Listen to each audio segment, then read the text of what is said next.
So picture this. A massive energy company, after being in California for 145 years, decides it's time to move its headquarters.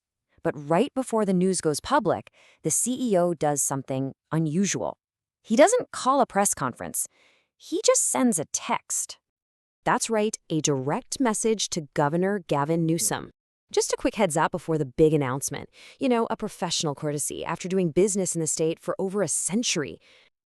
And the response? According to the reporting, it was just 2 words. For 145 years of history, for thousands of jobs, I'm good.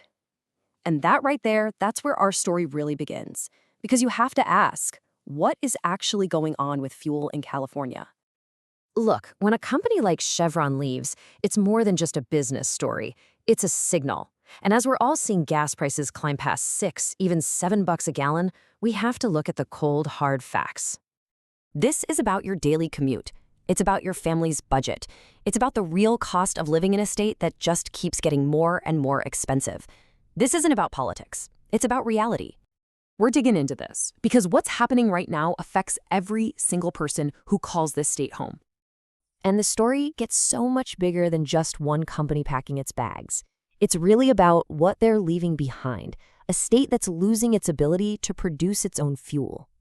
What we're actually seeing are shutdowns happening at the same time. A major facility down in Southern California is closing its doors for good. Another one up north is winding down its operations. This isn't some slow, gradual change. This is a shock to the entire system. And here's the number. The impact of this is a 20% drop in the state's entire refining capacity. Just gone. I mean, think about it. What happens to the price of anything when you suddenly lose a fifth of the supply? Now, you think the state would be doing everything it can to stop this, right? And in one case, they did try. One company was reportedly offered hundreds of millions of dollars in incentives to just stay put and keep their facility running. Their answer was a flat no. The company basically said the business environment here has become too hostile, too difficult, too expensive to operate in. They would rather walk away from a massive payday than deal with the state for one more year. So, if the supply is shrinking and prices are skyrocketing, you gotta wonder, where is all that extra money actually going? Let's follow the dollar from your wallet to the pump and see who's really cashing in. When you fill up your tank, the local station owner, the small business owner just trying to keep the lights on, they make about 8 to 12 cents in profit per gallon. Meanwhile, on that exact same gallon, the state is collecting over $1 in taxes and fees. And this is where it becomes truly unbelievable. A state lawmaker admitted that the real concern isn't the financial pain it's causing families. The real concern is that if prices go up too quickly, political support for their policies disappears. It's not about your budget. It's about them losing control. It's a serious question. For people out there working 2 jobs just to pay for the gas to get to those jobs, how much more can they possibly take? All right, let's get to the final piece of the puzzle. This is how it all leads to a credible warning of $10 a gallon gas. And I want to be clear, this isn't some wild guess. It's a conclusion based on California's unique and very fragile situation.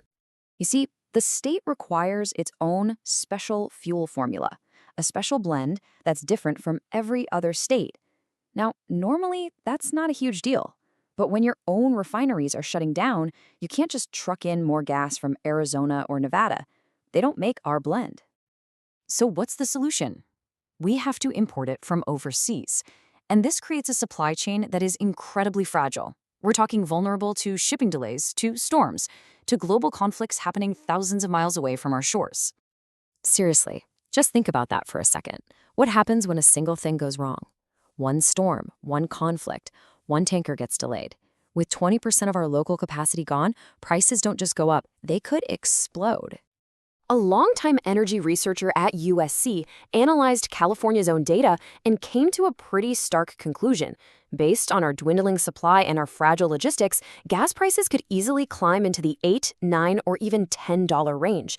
He wasn't trying to scare people, he was just doing the math. Which brings us right back to where we started. To a 145-year-old company leaving, refineries shutting down, experts issuing these dire warnings, and an official response that seems totally disconnected from the reality that millions of people are facing every single day. Ultimately, it's the people who actually live here, The families driving to work, the small businesses trying to stay afloat, who are paying the real price for these decisions. The capacity is shrinking, the risk is growing. So the final question really isn't if this is going to get worse, but when, and what happens to all of us when it does.